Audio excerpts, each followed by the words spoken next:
You probably know tonight's guests, but trust me, you would never want to see one of them standing outside your house.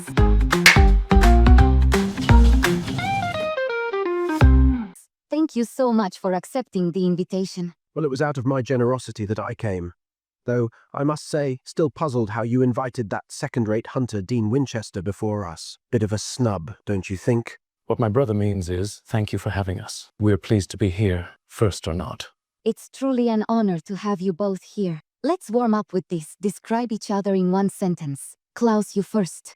Elijah, always in a suit, always with a lecture, but he'll die for you after he's done preaching. A storm of wrath and power, with a heart still desperately seeking peace. Love or power? Klaus. Power, always. Love is weakness, and I've been weak before.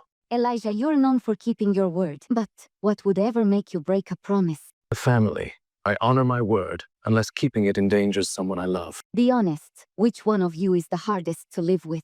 Klaus. He's always at war, with the world and with himself, and occasionally he stabs us. Literally. How kind. It's really quite simple to live with me. Just agree with everything I say. If you had to give up one of your powers, which one would you choose? I'd give up compulsion. True loyalty doesn't need magic. Maybe my healing makes combat more suspenseful. All right, pick one. Which Salvatore brother would you rather spend a day with, Stefan or Damon? If Stefan was still the Ripper I once knew, I'd choose him in a heartbeat. But if he's back to being all broody and noble, then Damon's chaos is a better fit.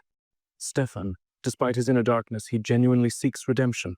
There's strength in that kind of struggle, something I relate to. What scares you the most, Klaus? Ending up truly alone, forever. That's why I pay closer attention to Klaus than he realizes, because I know how much he fears being left behind.